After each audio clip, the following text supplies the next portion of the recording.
Is it the best?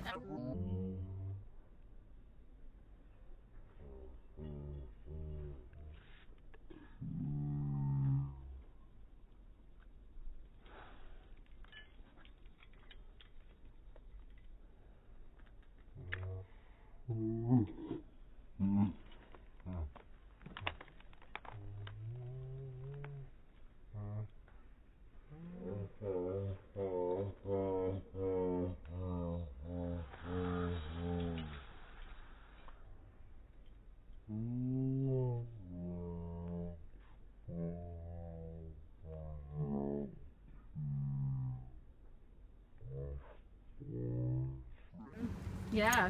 Yeah. Things are cold.